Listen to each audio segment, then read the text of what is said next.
Labas-masok ang mga taong yan sa Gaza European Hospital at maya-maya pa, nagtakbuhan sila at sumunod ang pagtama ng airstrike.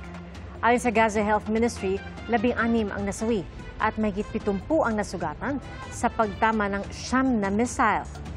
Ayon sa Israeli military, tinamaan nilang Hamas Command Center sa ilalim ng ospital. Base sa mga ulat ng Israeli press, posibleng nasawi rito ang military leader na si Mohammad Sinwar at iba pang opisyal ng Hamas.